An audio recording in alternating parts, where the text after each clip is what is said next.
Hello, friends, and welcome to the Monday show number 7. I'm your host, Wes. With me, as always, my good friend, Ruuts. Ruuts, how's the week treating you so far? Good. Although it's Monday, so it's a little bit. It's the beginning of the week. It's not as good as the end of the week, but it is good. Yeah, I agree. Mondays always suck, but you know what makes Mondays just a little bit better? The Monday show. And for those of you who don't know, the Monday show is Ruuts and my chance to just talk a little bit about whatever we want to talk about in VR. Normally, the way the format goes, we talk about a couple of games that we've been playing, and then we end the show off with a discussion topic. And we've got a good one today. I think it'll turn out good. So first, let's talk about a game that Ruuts and I both just tried for the first time today, and I'm talking about a game called Doors of Silence, the Prologue. So this is a game that is exclusively on the Oculus Store as of today. They did say that they might possibly be bringing this one to Steam at some point, but a game that was developed back in the old DK2 days and originally released on Gear VR, has been upgraded with some better looking graphics and sound, some different movement controls, and brought to Oculus Rift. This is a horror game set in 1988 Pennsylvania, and what the story is here is it revolves around the fallout from the Chernobyl disaster. It tells a little story about how a lot of the locals, women and children, were badly affected by the radioactive fallout. Some of them deformed, some of them, extremely ill. They all ran to an orphanage in the area for help. The orphanage was quickly overrun with more than it could support, so they began to ship out refugees to this facility in Pennsylvania. Well, this facility in Pennsylvania where they end up is actually an underground government facility where nuclear material has been stored, and there are laboratories there performing illegal experiments on these secret Russian refugee children. So that's the backdrop here, and basically you just kind of wake up in this place. There's an alarm going off saying that quarantine has been broken, and you go from there. You look around. There are letters lying here and there that give you little tidbits about the game and about the story, and you just make your way through what I felt like was a pretty creepy environment, and things really take off from there. Ruuts, what were your first impressions when you first started playing this game and started getting acclimated to the world that you're in? Well, my first thought was, like you said, when you said first tried it, I realized it was gamepad game, or at least controls. So, which I'm always fine with. I really thought the atmosphere was really good, actually. I thought it looked really good for title, and I was not aware that it was at that time came from way back in DK2 or Gear. So I'm very surprised at that. They've done a good job of upgrading the graphics, making it look amazing. And then I came upon my first creepy baby, and it was pretty creepy. No, this game is I've only scratched the surface. I don't think I've gone as far as you have, but so far I'm pretty impressed. Yeah, I haven't been very far in it either. I played it 45 minutes to an hour. I've it has potential. The jury's still out on it. I was really impressed with the graphics. It does look good. What it plays like a flat, an indie flat game, horror game, with gamepad controls.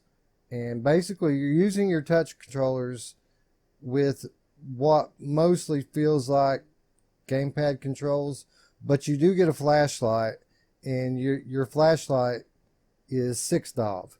Now, if you read the the control scheme a little bit, you can see that they map out gun controls, combat controls. So I imagine at some point later in the game we're going to find a firearm and there's going to be some action. But so far in this game, it's just been a really creepy atmosphere. You know, there's alarms going off. You're in this abandoned medical facility where there's like holes in the wall and there's blood on the floor, and you can hear distant screams. It's a really creepy atmosphere. You wouldn't be able to tell from the sound and graphics that it's as old as it is. So obviously they put some work into upgrading this thing. And yeah, the jury's out on it for me. It's definitely my genre, so I may be giving it a few extra points for that. But yeah, I enjoyed it. I enjoyed my time in it. It got me a little bit. I mean, the jump scares that were there didn't really get me, but a little bit. You know, it takes something to really affect me in these types of games because I play so many of them. But the jury's still out here. I enjoyed my time in it, but before I can say it's a good game or a bad game, I'm going to need more time in it, and I'm definitely going to go back in and play it some more. Ruuts, what about you? You're going to go back in and try this one out some more? Yeah, actually, I am going to go back in, but I do want to. I think I'm going to try with the gamepad controller just to make it a little bit more streamlined. One thing I was going to mention, we didn't really go over, is the flashlight as far as the UV light and stuff. You know, like you said, you once you turn on that UV light, you can actually chase the little zombie bastard babies away. And you were chasing them, like running them around. Do you think it will actually get to a point where you feel a little bit more fear in that respect? Because it sounded like you were a little bit more at that point, like gung-ho than afraid. Because like I had the opposite thing happen to me. I just started to mess around and turn it off and turn it on and ended up getting killed and dead. So I was just curious if you feel like maybe there'll be more enemies that will maybe sneak up on you or not work like the first baby I came upon. Yeah, well, only because I saw the trailer that we played for it yesterday, and there are definitely bigger and badder enemies in this game than these kids. Yeah, these kids, as creepy as they are, you've got that UV light, and what Ruuts is talking about, you know, you have all these little mutated children with pointy teeth running around naked, killing people. I mean, there's dead bodies laying around with blood pouring out of them. I mean, it's a really creepy scene. But before you even encounter these kids, the context clues tell you how to deal with them, and that's by shining UV light on them, and it pretty much burns their skin and they take off running. But yes, I'm very aware that there are going to be some bigger and badder enemies as we get deeper into this. And yeah, I think at that time I might be a little bit more intimidated. Maybe not chasing them like I am with these little rat bastard kids that are running the halls. But yeah, I think for people who aren't so jaded with the horror games like I am, I think that even these kids might frighten them a little bit because they are creepy looking little bastards. Yeah. Yeah, no, this game goes for $20 on the store. And I saw on Gear it was $5. Now, granted, that was several years ago, and they've put a lot of work into this thing. So do you think $20 is fair for what you've played so far? And of course, like we said, we scratched the surface, so we really don't know for sure, but just from what you've played so far. I think that it has potential to be, but I really, I don't know. And one of the things that really gives me pause here and cause for concern with that is the fact that this game is called the Prologue. Normally prologues don't go very long. You know what I mean? Normally the prologue is the free part you get before you buy the $20 game. So we'll see. We'll see how much content's here. We'll see how involved it is. The interactions are very basic interactions. You basically are just walking around through these areas, and if you find a door that you need to open, you press A to open the door. If you find a locker or a drawer you want to look in, you press A to open it. If you find a battery or a key that you want to pick up, you press A to pick it up. It's very basic controls. It's got blink turning and smooth turning, but the smooth turning is a little bit too slow. The blink turning was okay. Strafing felt fine. The free movement was a little bit slow, although you can run if you push in the joystick. It wasn't comfortable, and sometimes it felt like it didn't register, like I had to click it a few times to get it to really run. So yeah, there's a bunch of indie dev jank here that you come to expect, and you generally accept with these type of games. It felt a lot like Home Sweet Home for those of you who've played that game. It felt a lot like that game as far as the controls and the atmosphere go. It's a different style of gameplay. You know, Home Sweet Home's a little bit more stealth based, where this one you're a little more offensive. But I just enjoy this type of game, and I don't think there's enough good ones in VR. And from the little bit that I've played this one, I think it has a lot of potential. And definitely stay tuned because I'm going back into this game sometime in the month of October. I'm going to put some real time into it, and we'll either bring it back up on a future Monday show, or we'll do a full review of it if we deem it worthy. Yeah, I think it's definitely worth it for sure to at least talk about it. I mean, look at this thing. That don't look like a Gear VR game to me. That does it you? I mean, look, these are nice, creepy, fully fleshed out, detailed environments, you know. Well, so much so that you were confused. You were like, I don't understand why this is on Oculus. And then we looked it up, and you're like, okay, so it's had some history all the way to DK2. So, yeah, they've done an amazing job of not only bringing the graphics up, the sound probably was the same or very similar because it's very good.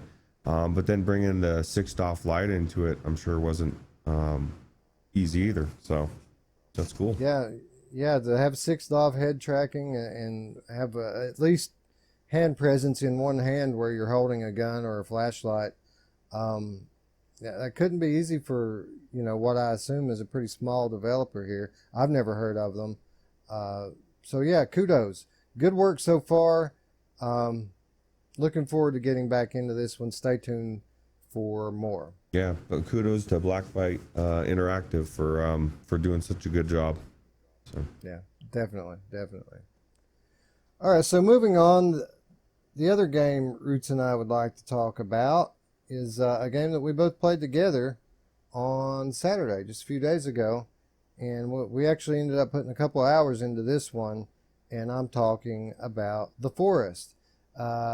This game was originally a flat game, and it was updated for VR, but when it was originally updated for VR, it was really, really janky controls. Things didn't really work the way they were supposed to. There was a lot you had to deal with if you originally wanted to play this game in VR. That said, it just recently got a fairly substantial VR update, which makes this game play a little bit more like a native VR game. So when they did that, Ruuts and I decided, you know what? We both own this title. It's time that we go in. It supports up to what? Was it 8 players that this game will support, Ruuts? Yeah, 8 players, which is actually pretty cool. I can't believe that you would be able to have that many people running around doing their own thing in a survival game. I guess you've got, there's other games, but nothing like that in VR that's on that scope. Yeah, that was really the thing here that surprised me. I knew it was a survival game, and I knew it was going to have the basic survival game stuff to it. And for those of you who don't know, the story here is you're on a plane. The plane crashes in the middle of a strange land, a forest, if you will, and there are these strange indigenous people that are around, and they look really creepy. They appear like they might be cannibalistic, and they attack you. So you basically It's not just an action game. I mean, there's action sequences. You got to fight these guys off, but it's a legit survival game. And what really surprised me more than anything is just how detailed the survival aspects of this game are. I was expecting more of a horror game with a little bit of survival stuff mixed in, but I had it backwards. This is a survival game with a little bit of horror stuff mixed in. Would you agree that that's an accurate description of the forest? Oh yeah, because we went in thinking we're gonna be seeing all sorts of horror stuff right off the bat, and we spent most of our time cooking and eating and drinking and just trying to survive and trying to figure out where to go and get the basics down. Yeah, and by the basics, he means some pretty complex stuff, and it gets even more so. You start off with this survival manual, and that's basically your guide to how to play the game, and it goes from very, very simple rudimentary stuff to very complex stuff that's time consuming to build. And I'm talking about shelters, 4 to 8 different shelters, 4 to 8 different types of fires. You can build different storage facilities. You can build different kinds of hunting gear and animal traps, weapons. I mean, just absolutely everything. And you can scavenge the plane wreckage for food, clothing, things like that. But you can also scavenge the forest to find natural foods and hunt animals. And really, really a lot to it. And we're barely getting going. Even though we spent 2 hours in this thing, I know that there's a lot more to it that we haven't got to yet. Ruuts, I feel like this is one of those games that if we let it, it might just take over our lives. Yeah, it definitely could take up several backlog reports and because I said so. No, it's definitely it's got so much to it. Even so much so when I was looking up a lot of these videos, I found people killing tortoises and using the shell to make a shield, and just there's so many things to it that I didn't even know. And the enemies get we saw the underlings, we saw the half naked people that were I would assume maybe partially human still. I don't know what the hell they were, but they definitely were not very hard to kill. Now granted, we each had our little axe that you get in the beginning, but you can make spears, bow and arrow, you can make so many weapons, and as you scale up, I think the enemies scale up as far as I've seen. So yeah, I'm definitely thinking this can probably take up too much of my time, but I enjoyed it. I had a lot of fun. I can see why people loved it as a flat game, and they've definitely done a really good job implementing all the changes to make it run smoothly. I didn't see any of the jank that I remember when I played it several months ago, and there was no way for me to accidentally destroy my shelter, so that made me feel good. So yeah, like I said, we spent a couple hours playing this thing, and we're still in the immediate vicinity of where we crashed at. There's so much to explore here in the forest and hills around us, and I'm quite sure that that's where all of the spooky, creepy stuff's going to take place. But we haven't even gotten there yet because we were just having fun, building up our cabin, hunting things to eat, trying not to die, trying not to burn ourselves to death. And yeah, you can catch yourself on fire really easily, and then you're laughing at somebody else for doing it, and then all of a sudden you're on fire, you're running in the water. That was our best decision, was setting up right next to that water, because I think we would have died a couple times. We never died, so that was good. 100%, that was our best decision. I was surprised that the game didn't make us create some kind of ointment to treat our burns where we burned ourselves so much. But I guess being right next to the water really saved us. This guy found a shark. He's got a shark Look at head that. even.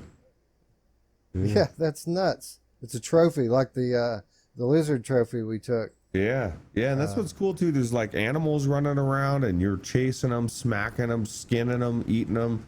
I had a lot of fun. Just the, you know, we talk about, damn, I'm thirsty, you know, like Seeking Dawn, and that was one of the biggest. I every time I hear that, I think a Rowdy guy talking about it because he hated it so much. But, you know, that was such a pain in the ass that made that game a nightmare, and that's why they scaled it back. And they obviously, you know, what the forest, it doesn't seem, even though it's a part of the game, it's a big part of the game, it just seemed like it was part of the game. You weren't bitching about it, you know. So well, they didn't beat you over the head with it like the Seeking Dawn people did. You had to pay attention to it because they don't tell you that you're hungry and you're thirsty. If you don't look at it, you'll just starve to death. You know what I mean?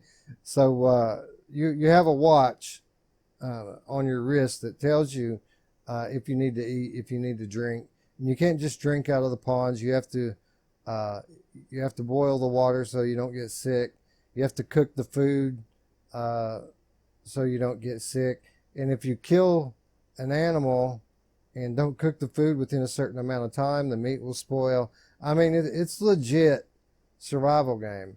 And I recorded Ruuts in my session.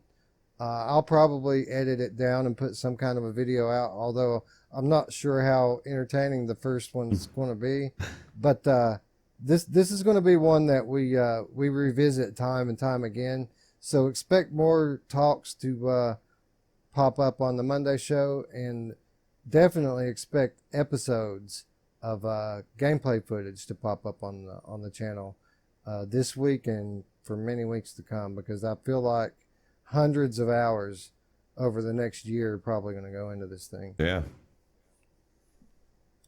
All right, so that's going to wrap up our games talk for the week. Now we're going to move on to our discussion. And what we're going to discuss this week is what we discuss at the end of every month, and that is, what were the games of the month? You know, at the end of the year, we're going to have a big, you know, game of the year discussion, maybe do some genres and different categories. But regardless of any of that, we're definitely going to each choose our game of the year. And that game of the year is going to come out of our games of the month. So we've had this at least for the last 2 or 3 months. And we've got some nominees this month. And the way it works here, we're going to talk about PSVR. We're going to pick a PSVR game of the month. We're going to talk about Quest. We're going to pick a Quest game of the month. Then we're going to talk about PCVR and pick a PCVR game of the month. And then before we go, we're going to just mention a few of the titles that are coming up in the next month. Although it's a bit of a difficult proposition in VR because you never know what's coming in VR. You know, they just drop stuff on you the day of, like, surprise, which is smart, actually, because of the way people tend to hype themselves up in the VR community. If they announce something too early, people can overhype something, and then there's negative backlash when it don't live up. So I get it. I get why they don't announce it. But we do know of a few things that are coming in October, and we'll end the episode off with that stuff. But first of all, PlayStation VR. Kind of a slow month for PlayStation VR. There were a few titles that came out, not a whole lot that appealed to me, but I've got a few good ones here. So the nominees for PlayStation VR September Game of the Month, we've got Witching Tower. We've got LA Noire, the VR case files, which was, like I just mentioned, it was just announced all of a sudden, you know, here you go, it's available today. Battlewake from Servios, a game we've talked about a few times on this channel. And then we have Groundhog Day, Like Father, Like Son, another game that we recently talked about on the Virtual Strangers channel. Ruuts, out of those 4 games, what would you say is your PSVR game of the month? There's a lot of good stuff there. But my biggest thing, and it just was announced, and I actually almost picked it up yesterday at Best Buy, and then realized I wouldn't play it on PlayStation. I already own it on PC, but was LA Noire, and such a huge game to come. And I've been reading comments of people already that have been playing it and really loving it.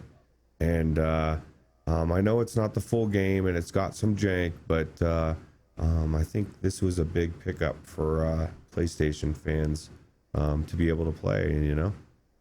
Yeah, for the most part, people are liking it. It's getting fairly similar reactions to what it had on PC. A solid game with some control issues is pretty much how people are describing it on PlayStation VR, and that's nothing new. That's pretty much the MO on this game. I have not played it, but I own it, and I own both the flat version and the VR version. Oh, dude, you're missing out on the flat version. I mean, if as much as the PC bitch about or people bitch about the VR version missing some stuff, it's because the flat version was so good. I just started playing it again, started streaming it again, starting from the beginning recently. So yeah. It's not that I don't want to play it. It's just another one in my pile of shame, on my backlog list. I'm sure I'll get to it one day, either by choice or because you made me. But sooner or later, we're going to get around to it, and I think I'm going to enjoy it. This game looks really cool. All right, so the way we work here is, Ruuts is going to pick a game, and even if I agree with him that that's the game of the month, I'm going to try to pick a different game. We'll call it honorable mention, but in this case, we're not going to have that. I think the game of the month, in my opinion, obviously I haven't played that one, so maybe it's the best on the list. This was kind of a tough one because, Battlewake came from Survios, a highly polished game, fairly popular game, and I'm pretty sure that most people would say that that's the game of the month. But, I played it, but there's another game on this list that I also played that I enjoyed a little bit more than Battlewake, and that game is Groundhog Day, Like Father, Like Son. A game that's kind of confusing at first, even though you know what the premise is going to be here. I feel like the way that the branching narrative works in this game, how much consequence it has on the story. I feel like the Hollywood level voice acting and storytelling in this game make it a worthwhile play. I obviously haven't finished it yet, but I've played more of this game than I did of Battlewake, and it's because I enjoyed it more than I enjoyed Battlewake. yeah, as people have to remember too, this is our opinion of what we think is the best game that came out on that list. Your opinion might be different, and we're curious to know what it is. But let us know in the comments. Tell us, dude, that's stupid. Battlewake is awesome, and tell me why. And then I'll disagree, and I'll tell you why Groundhog Day is better. But that's the beauty, man. Everyone's got opinions, right? Isn't that what they say? Oh. Yeah, and that's at the end of the day, that's the way it has to be here. I do recognize that most people would say Battlewake was probably the game of the month on PlayStation VR. But at the end of the day, I have to talk about the games that I enjoyed the most. And out of those 4 games, I've only played 2 of them. And out of the 2 that I've played, Groundhog Day, Like Father, Like Son, probably the better of the 2. Yeah. All right, so now we're going to move on to Oculus Quest, and this is a bit of a weird situation for me because I've only played one of the games on this list, but I already know from the other games and looking at them, hands down, the game that I'm going to pick on here, it's going to be the game that Ruuts picks, and it's the clear-cut winner for Game of the Month in Quest. But we'll read down the list anyway. First of all, we had Real VR Fishing came out last month on Quest. This was an Oculus Go title that it's a fishing game that sports very realistic environments and realistic graphics. It was ported into Quest with new levels, brand new 6-DoF controls, and it came out a few weeks ago. There's a really weird looking game called Half and Half that came out a week ago. I don't know a whole lot about that game. I know it looks very, very strange. Wands, a game as old as time as far as VR is concerned. Once came to Quest this past month, and then we have the game that came out this past week, Vader Immortal Episode 2. So, Ruuts, as if I didn't already know, what's your game of the month for Oculus Quest in September? It has to be Vader Immortal, right? Wouldn't you say that would have to be the quest of the year? No. Yeah, I mean, it's a good list of stuff, but man, it's Star Wars, and I said it in our review. I believe this was better than the first one. I know a lot of people, that's a big contention spot, and if you want to know more about this, definitely check out our review. Yeah, we did review this game this past week. I did a gameplay video on my channel for both modes, the story mode, as well as the lightsaber dojo. I played it on Rift. I played it on Quest. I love this series. You know, the only real complaint that I have with the Vader Immortal series is that I want more of it, and I think that says a lot about it. So obviously, we're in 100% agreement here on what the game of the month for Quest is. But in the spirit of picking an honorable mention, you know, we want to pick 2 from each category. I think what we're going to do here is we're going to pick real VR fishing. And the reason why, one, not only does this game look awesome to me and I really want to try it out, but every time I log into my Oculus, one of my friends are playing this game. This game has to be good because literally it's every time I go into my Oculus home, one of my friends are playing this, which I think really says a lot because there aren't very many games that, you know, not even Beat Saber, you know, are people playing like they've been playing this game the last couple of weeks. So I haven't played it, but more so than these other 2 games, I got to say that this is probably one of the games of the month for Oculus Quest. Yeah, especially if you're everybody you know, or not everyone, but at least somebody is always playing this. That's a good indicator that that's pretty popular. Well, I mean, look at it, man. This looks like the most legit VR fishing game I've ever seen. I mean, I know everybody likes the what's the one everyone likes, I can't even recall what the name of it is now. Came out on PlayStation VR. I'm drawing a blank. Yes, I'm not too much into VR fishing, so I don't know, but this one does look very realistic. You know, even just the environment on the video, I'm sure it looks amazing in there. So yeah, and this is on a freaking mobile headset too, man. I mean, look at that, dude. It's crazy. Yeah, it's crazy. So yeah, I'm looking forward to trying this one out, actually, to tell you the truth. I'm sure I'm going to have this one at some point, probably very soon. But yeah, definitely Vader Immortal Episode 2, the game of the month for Oculus Quest. So now we get to the big one, PC VR. And I listed more than 4 nominees for PC VR because we had a lot come out in September for PC VR. So the ones I listed here, we have touring carts. We had Falcon Age come over from PlayStation VR this last week. We had Hellsplit Arena, which released to some mixed reviews, but I think after we got around the day one jank, people really started to come around on Hellsplit Arena. Of course, as we already mentioned, Battlewake and Groundhog Day, Like Father, Like Son. We had Vader Immortal come out for Rift S, this time on the same day as the Quest release.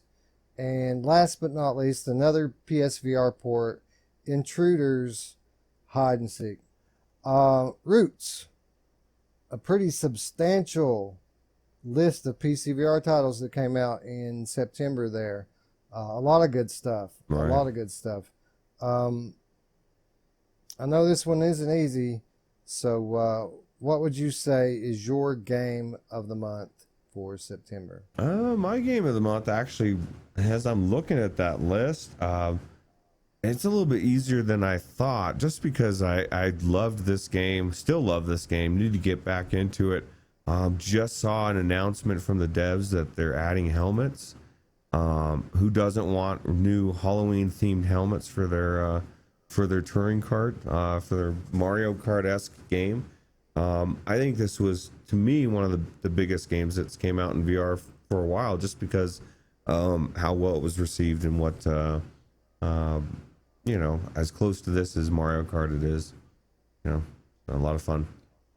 Yeah, I agree. This game is an absolute blast. Criminal that this thing wasn't allowed into the Oculus Quest store. Hopefully they get that resolved at some point.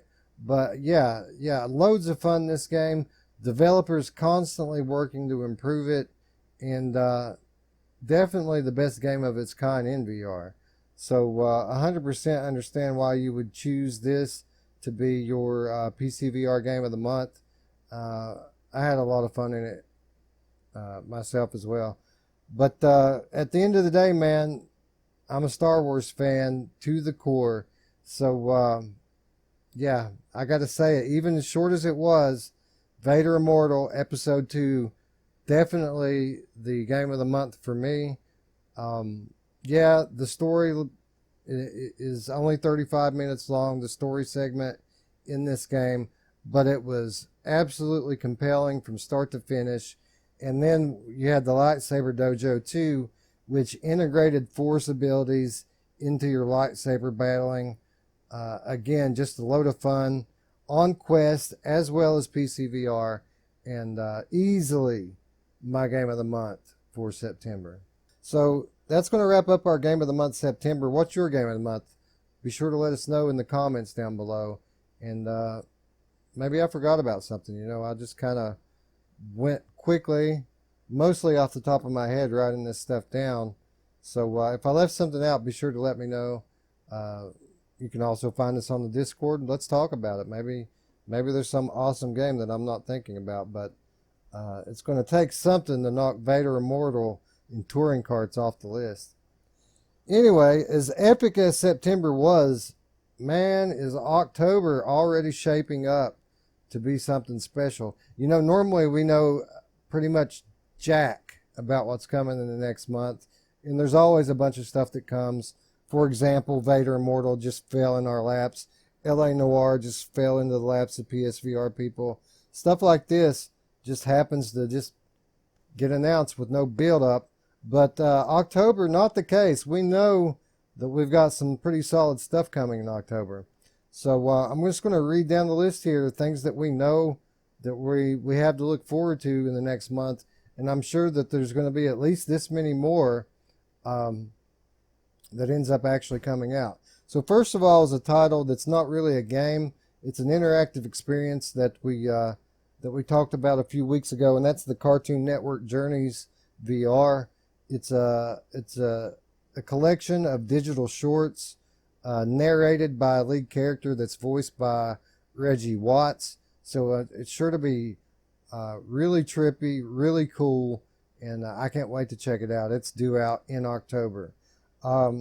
We just found out that this week, in a couple of days from now, the Arizona Sunshine Damn DLC is finally going to get released.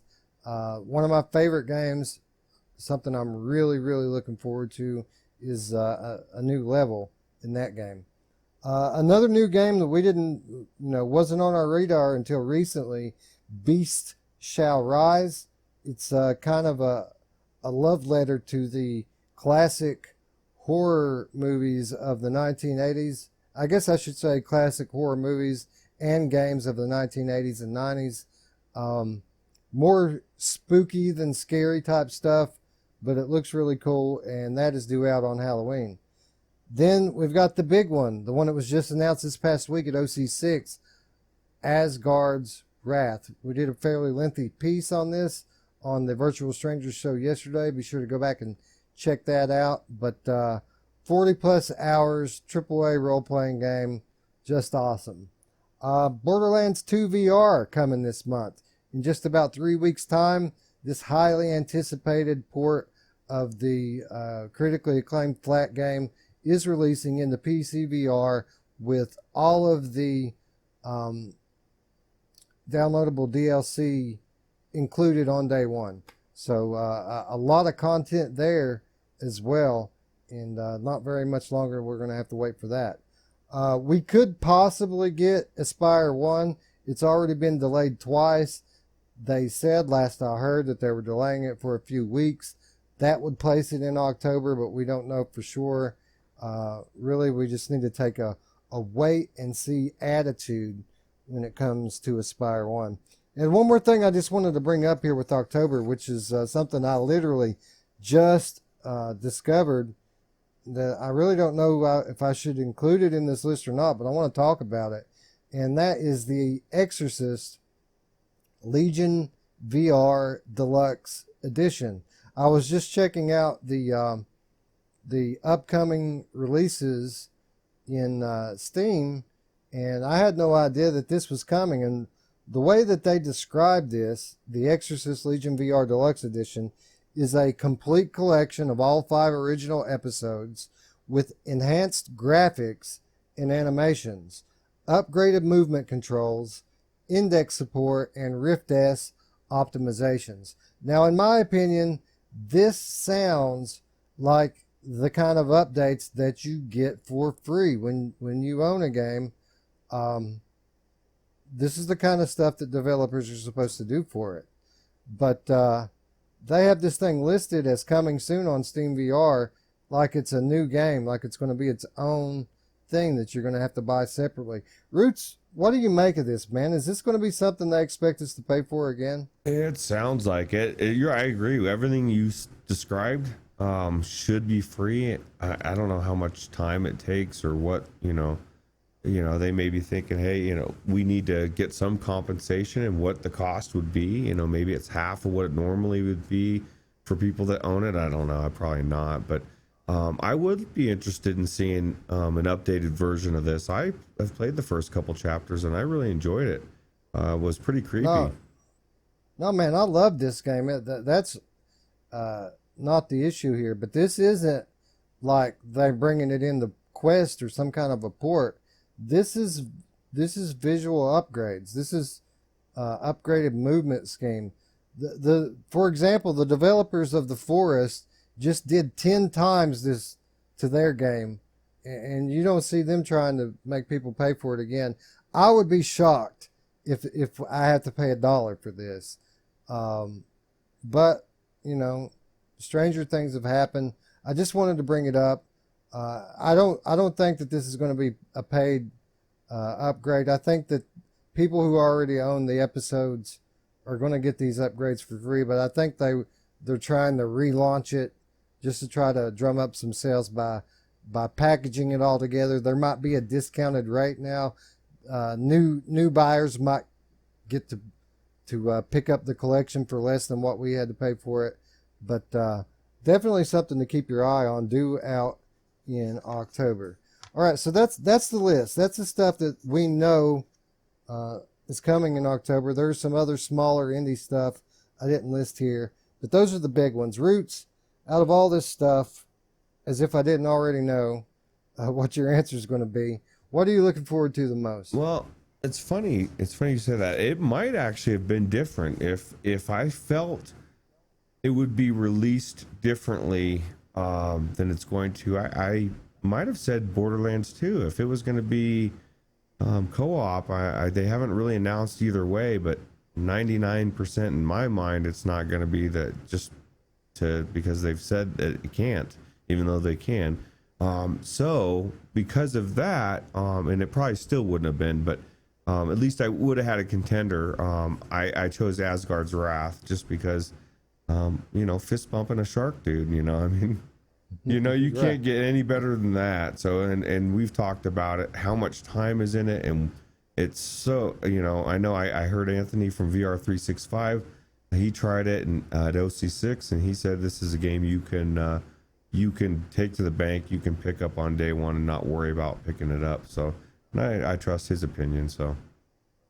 Yeah, Anthony actually played this on Oculus Quest via Oculus Link. Oh, wow. And said it was beautiful. Said it was, you couldn't tell a difference in between playing it on the Quest and the Rift S as far as quality goes. So, Yeah, obviously this is the game of the month. 100% agree with what you said about Borderlands 2 as well. That's an awesome game. But the fact of the matter is that Ruuts and I both already have this game. We can use our aim controller to play it, and if they're not going to support co-op on PC VR, then I'm just not looking. I mean, yeah, sure, I'd love to see it with a little bit cleaner graphics, but with that cell shaded style, I mean, there's only so much better that can make it look. So, yeah, definitely going to wait for a sale on Borderlands 2 VR unless they do surprise us with co-op. Asgard's Wrath, definitely my biggest, most anticipated title of the month, maybe of the year. The damn DLC I'm looking forward to a lot, but if I've got to pick a second place here, I'm going to pick something a little bit off the wall here, and I'm going to talk about Beasts Shall Rise. Now, this game's coming into early access on Halloween, and I know for a fact that the developer's still putting in real work on this thing day to day. So I'm hoping, fingers crossed, that this thing actually does meet its goal of coming out into early access on Halloween like it's supposed to. But yeah, if you're going to pick Asgard's Wrath, I'm going to pick Beast Shall Rise because, you know, this type of stuff throws me back to my younger days when I first fell in love with horror as a genre. And it looks like you're going to have all the classic villains here with vampires and werewolves and zombies and all that classic horror movie stuff that used to scare the daylights out of you when you were a young boy. You're going to get a fight back. And if that's not enough to convince you, you got Jesus Radar to boot. Yeah, so Jesus Radar. so you can't lose here, in my opinion. This thing looks absolutely stunning. It's just one dude who's been working on this for a couple of years now. I can't wait to get my hands on this and see what he's made, because he looks like he has a similar taste to me. So yeah, I could keep rambling on about it, but I'm just going to leave it at that. Roots, do you share my anticipation for this title? Oh, absolutely. What a perfect day to release this game. And I hope it is released on the 31st, because I see a Halloween stream of playing this. You know, I want to stream it. I just think that it would be really cool to be able to do on Halloween. So I agree. 100% perfect. Obviously, he has a working build of it. He actually has a YouTube channel dedicated to it. So you guys just look it up. You know, type the name of the game in. You should be able to find the channel, and there's a pretty good amount of footage on there for you guys to check out. But anyway, that's going to wrap up Monday show number 7. What's your game of the month? Be sure to leave a comment down below. What game are you looking forward to the most coming up in October? Leave a comment on that as well. So if you've made it through this whole thing, folks, as usual, we want to thank you so much for watching. If you're new to the channel, be sure to click the subscribe button, and don't forget the notification bell to keep up with all of our nearly daily content here on the Virtual Strangers channel. That said, for Roots, I'm Wes. We'll see you tomorrow, friends. Bye-bye. take it easy.